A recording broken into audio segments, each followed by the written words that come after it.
अस्सलामुअलैकुम वरहमतुल्लाहि वबरकातुहू। प्यारे दोस्तों, आज हम आपको एक बदकार औरत का किस्सा सुनाएंगे जिसे बरहना करके दफन किया जाने लगा तो ऐसा क्या मोजिजा पेश आया कि तमाम लोग थर थर कांपने लगे।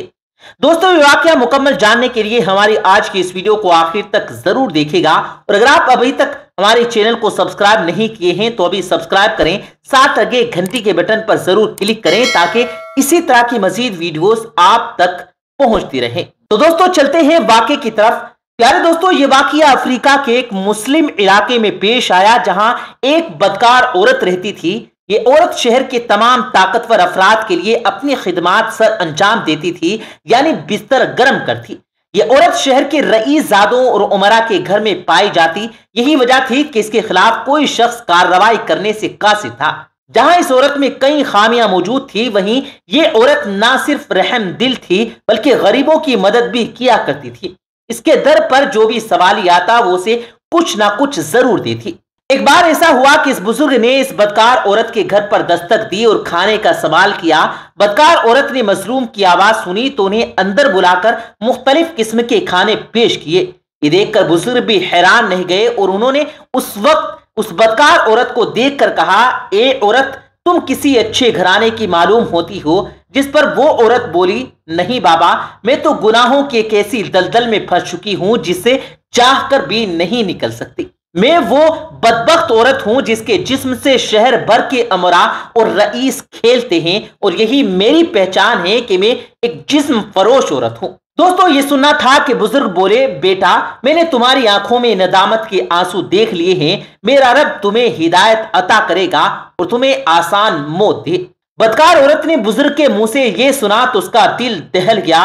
दुनिया ही बदल कर रह गई और कुदरत ने उसे हिदायत बख्श दी। उस बदकार औरत ने बुजुर्ग से वादा किया कि वो मजीद इस दलदल में नहीं उतरेगी और जिस्म फरोशी के मकरूह धंधे को खैर आबाद कहकर एक नई और अच्छी जिंदगी की शुरुआत करेगी। उस नई जिंदगी में वो नए काम करके अपने गुनाहों की बख्शिश तलब करेगी। उसके बाद वो बुजुर्ग उस बदकार औरत के घर से चले गए। शाम हुई, रात ढली तो वो औरत इबादत में मशगूल हो गई।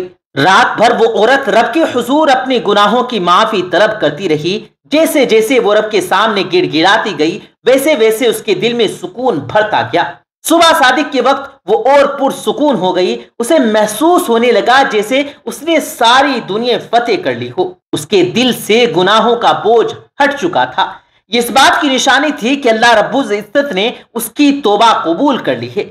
उस औरत ने दिल ही दिल में सोचा कि सूरज निकलते ही वो पूरे शहर को इकट्ठा करके बता देगी कि उसने गुज़िश्ता गुनाहों से माफी मांग ली है और वो बाकी अपनी जिंदगी अल्लाह रब्बुल इज्जत की इबादत में गुजारेगी। इसलिए शहर का हर शख्स जान ले कि वो अब बदकारी और जिस्म फरोशी को तर्क कर चुकी है। प्यारे दोस्तों, उस औरत का अहद एक तरफ, लेकिन कुदरत को कुछ और ही मंजूर था। हुआ कुछ यूं कि सुबह का सूरज निकलते वक्त उस औरत को मौत ने आ घेरा और फजर की नमाज के बाद अल्लाह के हुक्म से मलकुल मौत ने उस औरत की रूह कब्ज कर ली। सारा जहां उस औरत को बदकार और जिस्म फरोश के तौर पर जानता था, लेकिन उसकी जिंदगी की एक रात ऐसी भी थी जिसने उसको आबिदा बना दिया था। ताहम उस रात के मामलात कोई नहीं जानता था। अब तो वो खुद भी इस पानी दुनिया से रुखसत हो चुकी थी और ना ही अपनी नदामत की गवाही दे सकती थी। सुबह हुई, सूरज निकला तो ये खबर जंगल की आग की तरह पूरे शहर में फैल गई कि फला बदकार औरत रात को दुनिया से चल बसी है। कोई इसके जनाजे में शरीक होने को तैयार ना था। लोग तरह तरह की बातें बना रहे थे। कोई उसे कंजरी कहकर पुकार रहा था तो कोई उसे जानिया कहता था। ताहम चंद लोगों ने शरीयत इस्लामिया को मद्देनजर रखकर उसके जनाजे की तैयारी शुरू कर दी। 3 औरतों को गुस्ल की ड्यूटी सौंपी गई और शहर भर में ऐलानात करवाए गए। गुस्ल और कफन देने वाली औरतें जब ड्यूटी सरंजाम दे चुकी तो उन्होंने दूसरे लोगों को बताया कि भले ही एक औरत बदकार औरत थी, मगर इसका कोई अमल यकीनन रब को पसंद आ चुका है, जिसकी वजह से उसके जिस्म से खुशबू निकलकर ये पैगाम दे रही है कि उसकी तौबा कबूल कर ली गई। दोस्तों, कोई भी इस बात को मानने को तैयार ना था। वो लोग जिन्होंने इस औरत को हर नए दिन के साथ मुख्तलिफ लोगों के साथ देखा था, वो हैरान थे। एक शख्स ने यह बात सुनकर कहा कि ये औरत तो इतनी गुनहगार है कि इसे बरहना ही दफन कर दिया जाए ताकि इसे कब्र की सख्तियों का इल्म हो اور دنیا میں سر انجام دیے جانے والے گناہوں کی سزا اسے آخرت میں ملے۔ ممکن تھا کہ شخص کی تجویز پر عمل کیا جاتا، مگر عین اسی لمحے وہ بزرگ آئے جو گزشتہ دنوں اس بدکار عورت کے گھر گئے تھے۔ انہوں نے لوگوں کو سمجھایا کہ آپ لوگ جو دیکھ رہے ہیں وہ سچ نہیں ہے۔ انسان آخری لمحے میں بھی توبہ کر لے تو اس کی توبہ قبول کر لی جاتی ہے۔ اس عورت کے ساتھ بھی وہی ہوا۔ پھر بزرگ نے تمام قصہ کہہ سنایا، جسے سن کر جنازے میں آئے تمام لوگ یہ ماننے پر مجبور ہو گئے کہ یہ عورت بخش دی گئی ہے۔ سب لوگ اسے قدرت کا معجزہ قرار دے رہے تھے۔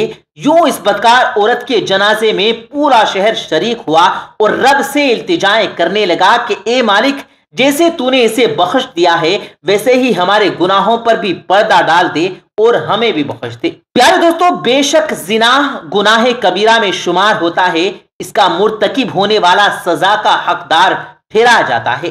اسلام میں زنا کو حرام قرار دیا گیا اور ایسے مرد اور ایسی عورتیں جو اس گھنونے عمل میں ملوث ہوں ان کے لیے مختلف سزائیں مقرر کی گئی ہیں۔ موجودہ زمانے میں اگر ہم نے سماج، معاشرے اور سوسائٹی کا جائزہ لیں تو ہمیں معلوم ہوگا کہ آج کے دور میں جہاں بے شمار برائیوں کا ارتکاب بالکل سر عام کیا جا رہا ہے، ان میں سب سے زیادہ ارتکاب زنا ہے، جسے گناہ کبیرہ کہتے ہیں۔ اور ہم اگر مسلم سوسائٹی کی بات کریں تو یہاں بھی زنا کا تناسب خطرناک حد تک بڑھا ہوا ہے۔ اللہ رب العالمین قرآن مجید میں ارشاد فرماتا ہے کہ خبردار زنا کے قریب بھی مت بھٹکنا، کیونکہ وہ بڑی بے حیائی ہے اور بہت ہی بری راہ ہے۔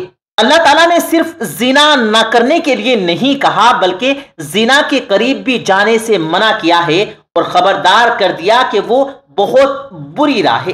صحیح مسلم میں روایت ہے کہ ابو صالح نے حضرت ابو ہریرہ رضی اللہ تعالی عنہ اور انہوں نے نبی کریم صلی اللہ علیہ وآلہ وسلم سے روایت کی کہ آپ صلی اللہ علیہ وسلم نے فرمایا، ابن آدم کے متعلق انعام میں اس کا حصہ لکھ دیا گیا، وہ اس کو حاصل کرنے والا ہے۔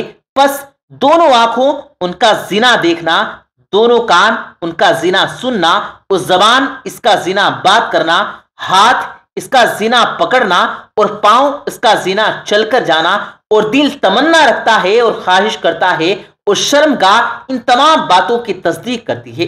یعنی اس سے عملہ اسے سچ کر دکھاتا ہے اور حرام کا ارتکاب ہو جاتا ہے۔ علماء کے مطابق اس حدیث میں زنا بالرضا کی جانب اشارہ ہے۔ زنا بالرضا سے مراد ایک ایسا زنا جو بغیر شادی شدہ مرد اور عورت اور شادی شدہ مرد عورت اپنی رضا مندی سے کرتے ہیں، جبکہ زنا بالزبر مراد وہ زنا ہے جو عورت یا مرد کے ساتھ زبردستی کیا جائے۔ اسلام میں زنا سے بچنے کے لیے قرآن و حدیث کچھ یہ ہیں: مسلمان مردوں سے کہو اپنی نگاہیں نیچی رکھیں اور اپنی شرمگاہوں کی حفاظت کریں، یعنی ان کی پاکیزگی ہے۔ اسی طرح ایک بار رسول کریم صلی اللہ علیہ وآلہ وسلم نے فرمایا، عورتوں پر اچانک نظر پڑ جانے کے بارے میں پوچھا گیا تو آپ نے فرمایا، تم اپنی نظریں پھیر لو، بدنظری زنا کی پہلی سیڑھی ہے۔ ہر مرد اور عورت اگر اللہ تعالیٰ کی آیت اور نبی پاک کی سنت پر عمل کرے تو انشاءاللہ تعالیٰ گناہوں یعنی حرام کام نہ ہوگا۔ اللہ تعالیٰ ہم سب کو سیدھے راستے پر چلنے کی توفیق دے، آمین ثم آمین۔ امید کرتے ہیں دوستوں کہ آپ کو ہماری آج کی ویڈیو پسند آئی ہوگی۔ ویڈیو پسند آنے کی صورت میں ویڈیو کو دل سے لائک کریں، دوستوں کے ساتھ زیادہ سے زیادہ اس ویڈیو کو شیئر کریں۔ مزید اسی طرح کی ویڈیوز دیکھنے کے لیے ہمارے یوٹیوب چینل کو بھی ضرور سبسکرائب کریں۔ ہم ملیں گے پھر ایک کسی قیمتی ویڈیو کے ساتھ، تب تک کے لیے اللہ حافظ۔